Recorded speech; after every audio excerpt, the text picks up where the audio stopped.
जा, चुप हो जा। मम्मी जी, ये क्या लगा दिया विभू की आंखों में? तू तो ऐसे बोल रही है बहू जैसे कभी काजल देखा ही नहीं। ये कजरौती है और ये काजल है। आप भी ना मम्मी जी बस अपने जमाने की चीजों को लेकर बैठ जाती हैं और ऊपर से आप धूप में बैठकर इसे तेल मालिश कर रही हैं, वो भी सरसों के तेल से। लाइए विभू को दीजिए मुझे। देखो तो धूप में मेरे बच्चे का मुंह लाल हो गया है।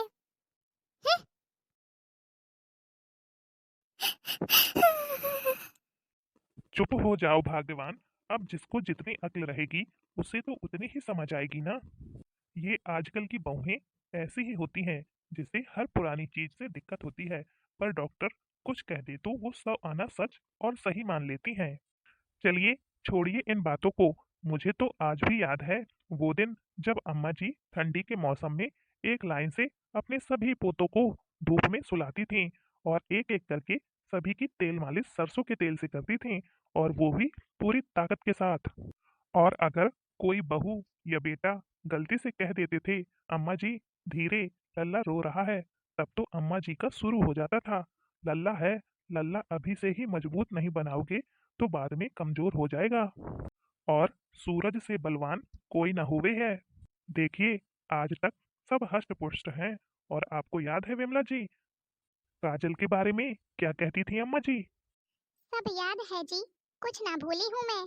देसी घी से तैयार काजल लगाने से आंखों की रोशनी अच्छी होती है और आंखें भी बड़ी बड़ी होती हैं। साथ में आंखों में जल्दी ठंडी से किचली भी नहीं बनती। और आपको याद है रोहन के पापा अम्मा जी क्या कहती थी जब बच्चे मिट्टी में खेल कर आते थे? हाँ विमला जी, सब याद है। मिट्टी में खेलने से बच्चे का शारीरिक विकास होता है। साथ में कहती थी जमीन पर पैर रहेगा तो पैर में मजबूती आएगी।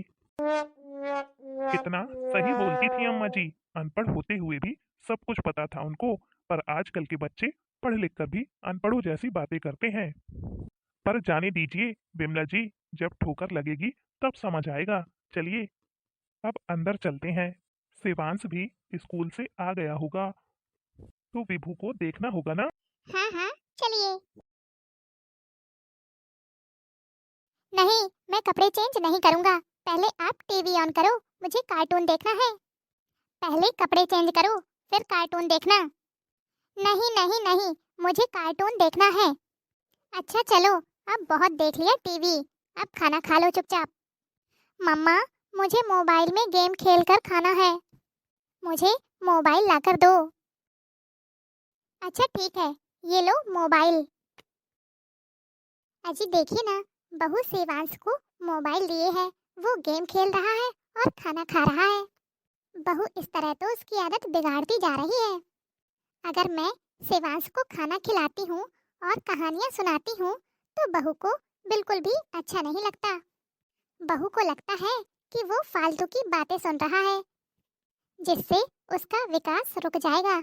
इसलिए वो अपने तरीके से बच्चों को संभालती है।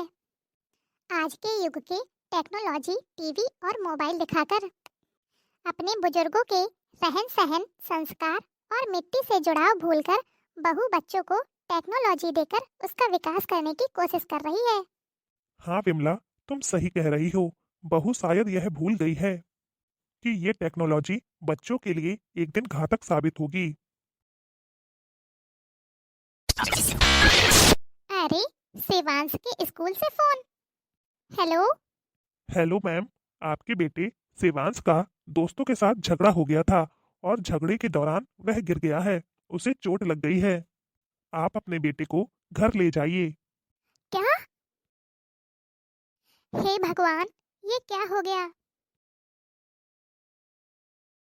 आ, बहुत दर्द हो रहा है। ये चोट कैसे लगी बेटा? डॉक्टर अंकल, मुझे मेरे दोस्तों ने मारा है। पर क्यों बेटा?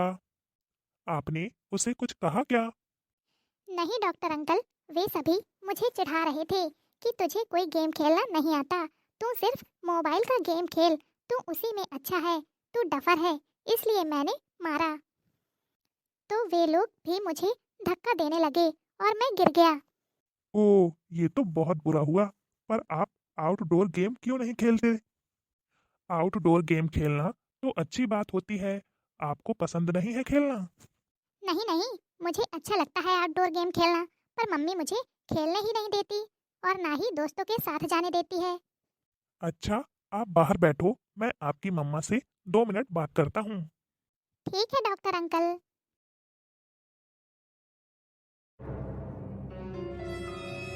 क्या बात है बीना जी, आप शिवांश को बाहर खेलने क्यों नहीं देती हैं? ऐसा कुछ नहीं है डॉक्टर, पर हमारे आसपास के सभी लोग कम पढ़े लिखे हैं। सभी के बच्चे यूं ही दिन भर खेलते रहते हैं और मुझे लगता है कि शिवांश भी उन लोगों के साथ खेलेगा तो उसके जैसा ही बन जाएगा। सब के सब गंवार हैं। अरे बीना जी, ऐसा कुछ नहीं होता जैसा आप सोचती हैं। मैं भी गांव की मिट्टी में पला बड़ा हूँ। मेरे भी माता पिता इतने पढ़े लिखे नहीं थे, पर देखिए आज रिजल्ट सामने है। मेरा तो मानना है कि उल्टा बच्चे बाहर ग्रुप में ज्यादा सीखते हैं। एक दूसरे के साथ कैसे बात व्यवहार करना है ये भी जान पाते हैं। साथ में शारीरिक मानसिक विकास भी होता है। मुझे पता नहीं इससे पहले आप शिवांश का किस डॉक्टर से परामर्श लेते थे, पर अब मैं आपको एक एडवाइस देना चाहता हूँ कि शिवांश को थोड़ा धूप में घुमाएं ताकि उसके शरीर को विटामिन डी मिल सके और हड्डियां मजबूत हो सकें। मुझे लगता है ये बचपन से ही थोड़ा कमजोर था, इसलिए अंडरवेट भी है। देखिए इतनी कम उम्र में उसे चश्मा भी चढ़ गया है। पता है क्यों? क्योंकि आपने उसे बचपन से ही टेक्नोलॉजी हाथ में थमा दिया। छोटी उम्र में आंखों की तंतु बहुत नम्र होती हैं, जिसमें ज्यादा खिंचाव होने से आंख खराब हो जाता है। पर कोई नहीं बीना जी, अभी भी वक्त है, सब ठीक हो जाएगा। पर जैसा मैं कहता हूँ वैसा करेंगी तब। ओके डॉक्टर, आप जैसा कहेंगे मैं वैसा ही करूंगी। एक बात और, बीना जी, क्या आप सिंगल फैमिली में रहती हैं या जॉइंट फैमिली में? शिवांश के भाई बहन भी है क्या? जी, सासू माँ और ससुर जी के साथ रहती हूँ। एक छोटा बेटा भी है, 1 साल का। जब आप सबके साथ रहती हैं तो ये प्रॉब्लम नहीं होनी चाहिए। बच्चों को तो मोबाइल टीवी की आदत भी नहीं होनी चाहिए थी तब तो। आप एक काम कीजिए, बच्चों को थोड़ी थोड़ी देर के लिए दादा दादी को संभालने को दे दिया करें, जिससे इसकी मोबाइल और टीवी देखने की आदत कम हो जाएगी और आंखों का पावर भी जल्दी बनेगा। अपने छोटे बच्चे को भी इन सब चीजों से दूर रखें। ठीक है, अब मैं कुछ ताकत की गोलियां लिखकर देता हूँ। इसे कुछ देर सुबह की धूप में खुले पैर घास पर चलने दें, जिससे इसका तलवा भी फ्लैट फुट नहीं बनेगा और आंखों के लिए भी ठीक रहेगा। साथ ही आपका बेटा शारीरिक रूप से मजबूत बनेगा। और हाँ, रोज सुबह या शाम सरसों के तेल से इसकी मालिश करें, जिससे इसकी हड्डियों में मजबूती आएगी। और बाहर कुछ देर दोस्तों के साथ खेलने दें ताकि शारीरिक और मानसिक विकास हो। ठीक है डॉक्टर साहब, आप जैसा बोल रहे हैं मैं वैसा ही करूंगी। अच्छा, तो अब मैं चलता हूँ। आप शिवांश का ध्यान रखिएगा।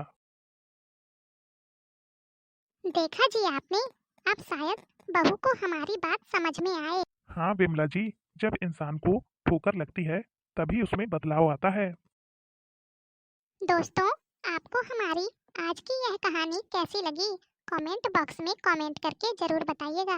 अगर अच्छी लगी हो तो वीडियो को लाइक और चैनल को सब्सक्राइब करना ना भूलें। आपके एक लाइक और शेयर से हमारा भी मनोबल बढ़ता है, जिससे हम आपके लिए इसी तरह की शिक्षाप्रद कहानियाँ लाते रहते हैं। तो चलिए फिर मिलेंगे आपसे अगले वीडियो में। तब तक के लिए खुश रहिए, अपना ख्याल रखिए और दूसरों को प्यार बांटिए। और हाँ, वीडियो को शेयर जरूर करिए।